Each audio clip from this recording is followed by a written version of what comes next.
கர்த்தருக்கு சோத்திரம். ஆண்டவராகிய இயேசு கிறிஸ்து உங்கள் ஒவ்வொருவரையும் ஆசீர்வதிப்பாராக.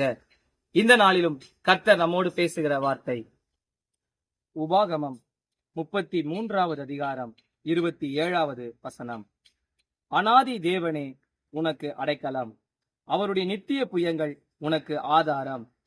அவர் உனக்கு முன் நின்று சத்துருக்களை துரத்தி அவர்களை அழித்து போடு என்று கட்டளையிடுவார். இந்த 27வது வசனம் சொல்லுகிறது, அநாதி தேவனே உனக்கு அடைக்கலம், அவருடைய நித்திய புயங்கள் உனக்கு ஆதார். இன்றைக்கு நம்முடைய வாழ்க்கையில ஆதாரமாய் நாம் வைத்திருக்க வேண்டியது அவருடைய அநாதி தேவனாகிய இயேசுவை நாம் பிடித்து கொள்ள வேண்டும் என்பதாக. அவர் நமக்கு அடைக்கலமாய் இருக்கும்போது அவருடைய நித்திய புயங்கள் நமக்கு ஆதாரமாக இருக்கிறது. அவருடைய நித்திய புயங்கள் என்று சொல்லும் பொழுது அது அழிவில்லாததை காண்பிக்கிறது. இன்றைக்கு உலக மனுஷனுடைய கையை நாம் பிடிப்போமானால் அவை ஒரு நேரங்களை கைவிட்டு அவர்கள் விலகி போய் விடுவார்கள். அவர்களை நாம் தேடியும் காண முடியாது. இன்றைக்கு இந்த உலகத்திலே நம்முடைய ஆண்டவர் நமக்கு அடைக்கலமா இருக்கும் போது, வசனத்தின்படி நாம் பார்க்கும்போது, அநாதி தேவனே உனக்கு அடைக்கலம், அவருடைய நித்திய புயங்கள் உனக்கு ஆதாரம். இன்றைக்கு இந்த வார்த்தையின்படி நாம் அவரை பிடித்துக் கொள்ளும் போது, அவரை அடைக்கலமாய் வைக்கும் போது, அதனுடைய கீழ்ப்பகுதி சொல்லுகிறது, அவர் உனக்கு முன்னின்று சத்துருக்களை துரத்தி அவர்களை அழித்து போடுவார். இன்றைக்கு சத்துருக்களை எல்லாம் சிதறடிப்பதற்கு நாம் அநாதி தேவனை அடைக்கலமாய் பிடித்துக் கொள்ள வேண்டும். அவருடைய நித்திய புயங்களை நாம் ஆதாரமாய் பிடித்துக் கொள்ள வேண்டும்.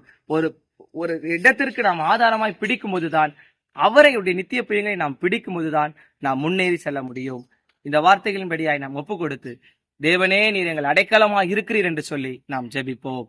எங்களை நேசிக்கிற அன்பின் நல்ல ஆண்டவரே, இந்த ஆசீர்வதிக்கப்பட்ட காலை வேலைக்காய் உம்மை நன்றியோடு துதிக்கிறோம்.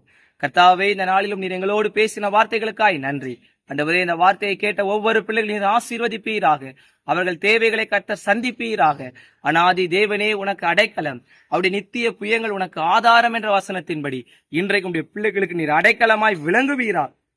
நீர் அவர்களுக்கு ஆதாரமாய் இருப்பதற்காய் நன்றி. உடைய கரங்கள் அவர்களுக்கு ஆதாரமாய் இருப்பதற்காய் நன்றி. ஒவ்வொருவரையும் ஆசீர்வதி. நீர் அப்படியா எங்களுக்கு அடைக்கலமாய் இருந்து பெரிய காரியங்களை செய்கிற அன்புக்காக சோதரம். இயேசுவின் நாமத்தில் ஜெபிக்கிறோம். ஜெபம் கேளும் ஜீவனுள்ள பரலோக பிதாவே, ஆமென். கர்த்தர் இந்த நாளை நம் எல்லாருக்கும் ஆசீர்வதித்து தருவாராக. அனுதினமும் ஆண்டவருடைய வார்த்தையை பெற்றுக்கொள்ள இன்ஸ்டாகிராம், ஃபேஸ்புக், யூடியூப் சேனலை ஃபாலோ அண்ட் சப்ஸ்கிரைப் பண்ணுங்கள். உங்களது ஜெப உதவிக்கு திரையில் காண்கிற தொலைபேசி எண்களை தொடர்பு